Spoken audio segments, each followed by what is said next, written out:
அடியேன் நமஸ்காரம். ஸ்ரீமதே ராமானுஜாய நமக. இன்றைய தினம் சித்திரை அஸ்வினி நட்சத்திரம், வடுகநம்பி அவர்களின் திருநட்சத்திரம். வடுகநம்பி அப்படின்னு சொன்ன உடனே நமக்கு ஞாபகம் வர்றது ஸ்ரீ ராமானுஜர் தான். இவருடைய தனியனை முதல்ல நாம் பார்ப்போம். ராமானுஜாச்சாரிய சசிஷ்யாம் சால கிராம நிவாசினம் பஞ்சமோபாய சம்பந்தம் ஆந்திரபூர்ணமகம் பஜே. பூஷணம் அப்படிங்கிற ரகசிய கிரந்தத்தில் ஆச்சாரிய அபிமானமே உத்தாரகம். அதாவது இதுக்கு என்ன அர்த்தம்னா, குரு பக்தி தான் மிக சிறந்தது. மாதா பிதா குரு தெய்வம். அந்த தெய்வத்தை காட்டி கொடுக்கக்கூடிய குரு கிட்ட நம்ம பக்தியோடு இருக்கணும் அப்படிங்கிறதுக்கு இவர் வாழ்ந்து காட்டினார். ராமானுஜருடைய சம்பந்தம் பெற்றவர். அவரை பற்றின இன்னைக்கு பார்ப்போம். இவர் திருநாராயணபுரம் அருகில் உள்ள சாலகிராமம் என்ற ஊரில் அவதரித்தார். இவருக்கு ஆந்திரபூர்ணர் அப்படிங்கிற திருநாமமும் உண்டு. எம்பெருமானார் ஏற்படுத்திய 74 சிம்ஹாசனபதிகளில் இவரும் ஒருத்தர். இவர் அருளிய கிரந்தங்கள் ஸ்ரீ ராமானுஜ அஷ்டோத்தர சதநாம சோஸ்திரம், யதிராஜ வைபவம், யதிராஜ மங்கலம் அப்படிங்கிற கிரந்தங்களை அருளி செய்திருக்கிறார். இவர் எப்படி தன்னுடைய ஆச்சாரியாரான ஸ்ரீராமானுஜரை அடைந்தார், எப்படி பக்தி காமிச்சார் அப்படிங்கிறத இப்போ நம்ம பார்க்கலாம். ஒரு சில நிகழ்வுகளை நான் எடுத்து சொல்கிறேன். ஒரு முறை எம்பெருமானார், அதாவது ஸ்ரீராமானுஜர் திருநாராயணபுரத்திற்கு பயணிக்கிறார். அப்படி பயணிக்கும்போது மிதிலாபுரி சாலகிராமத்துக்கு செல்கிறார். அங்கு முதலியாண்டானை தனது தாமரை பாதங்களால் நீர் ஆதாரத்தை, அதாவது நதி இருக்கும் இல்லையா, அதை தொடர்றதுக்கு அறிவுரை செய்கிறார். முதலியாண்டானும் தாமரை பாதங்களின் தூய்மையால் ஆற்றல் நீராடும் உள்ளூர் வாசிகளும் தூய்மை அடைகிறார்கள். அப்படி எம்பெருமானாரின் அந்த தீர்த்த பிரசாதம் கிடைச்ச உடனே எம்பெருமானாரின் சிஷ்யர்களாக அவர்கள் எல்லாரும் மாறுகிறார்கள். அவர்களில் ஒருத்தர் தான் இந்த வடுகநம்பியும். ஆந்திரபூர்ணர்னு அழைக்கப்பட்ட இவர் வடுகநம்பியாக மாறுகிறார்.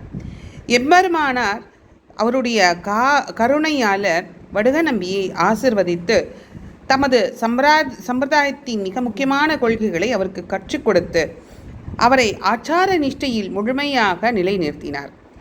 வடுகநம்பி எம்பெருமானாரிடமிருந்து பிரிக்கவே முடியாத அளவு அவருடைய ஆச்சாரிய நிஷ்டையில் நிலை பெற்றிருந்தார். ஆச்சாரிய பக்திக்கு இவரும் ஒரு எடுத்துக்காட்டு என்று சொன்னேன் இல்லையா. அதாவது மதுரகவி ஆழ்வார் போல இவரும் ஒரு எடுத்துக்காட்டு. இவர் வாழ்க்கையில் நடந்த சில நிகழ்வுகளை இங்கே நாம் அனுபவிப்போம். இவர் ராமானுஜருக்கு பாலமுது கைங்கரியம் செய்து வந்தார். ஒரு உற்சவ நாள் அன்று, அன்றைக்கி இரவு நம்பெருமாள் புறப்பாடு ஸ்ரீரங்கத்தில் கண்டருளி இருந்தார்.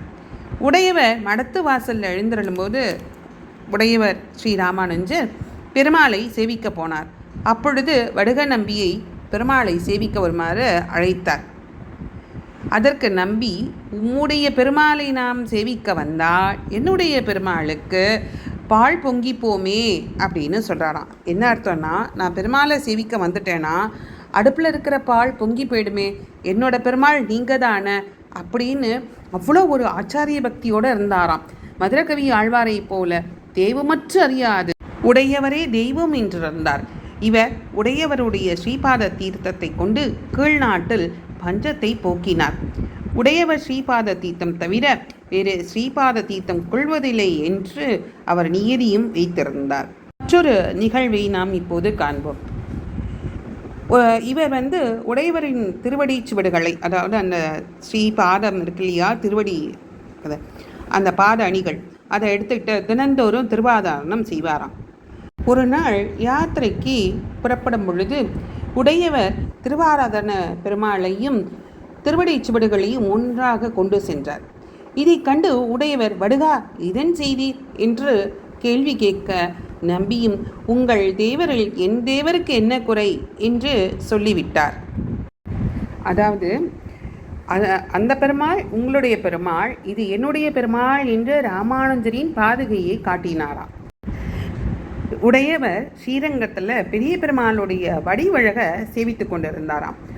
அப்பொழுது இந்த வடுகநம்பி ராமானுஜரின், அதாவது உடையவரின் வடிவழகை சேவித்து கொண்டிருப்பாராம். இதை கவனித்த ராமானுஜர் கேட்டாராம், பெருமாளுடைய கண்ணழகை பார் என்றபோது என் அமுதினை கண்ட கண்கள் அப்படின்னு திருப்பாணாழ்வார் சாதித்தாரே, அதுபோல மற்றொன்றினை காணாவே நீங்க தான் எனக்கு எல்லாமே அப்படின்னு நம்பி அருளி செய்தாராம். பிரசாதம் உட்கொண்ட பின் கையை அலம்பி சுத்தம் செய்யக்கூடாது என்ற வழக்கம் இருந்தது. அதனால் எம்பெருமானார் அமுது செய்த சேஷ பிரசாதத்தை வடுக நம்பி உண்ட பின் தன் தலையில் கையால் துடைத்து கொள்வாராம். இதை ராமானுஜர் கவனித்து கோபித்து கொண்டாராம். அன்று நம்பி தம் கைகளை அலம்பி சுத்தம் செய்தார். மறுநாள் உடையவர் கோவில் பிரசாதத்தை நம்பியிடம் தந்தாராம். அதை சாப்பிட்ட பின் கைகளை அலம்பும்போது வடுகா என் செய்தாய் என்று எம்பெருமானார் கேட்டார். அதற்கு பதிலாக நேற்று அருளி செய்தபடி செய்தேன் என்றாராம். உடனே ராமானுஜர் மிடம் தோற்றோம் என்றாராம். ராமானுஜருக்கு ஏதாவது தேவை என்றால் அவர் வாஞ்சியுடன் வடுக நம்பியை வடுகா வடுகா என்று அழைப்பாராம். திருவரங்கம் செல்வமுற்றும் திருத்தி வைத்தான் வாழியே என்றபடி கோவிலில் பல நிர்வாக சீர்திருத்தங்களை செய்தார் ஸ்ரீராமானுஜர். ஒருமுறை உடையவர் திருவனந்தபுரம் பத்மநாபனை சேவிக்க சென்றார். அங்கே சில காலம் இருந்து கோவிலில் பல சீர்திருத்தங்களை செய்ய முற்பட்ட போது அங்கு எதிர்ப்பு எழுந்தது.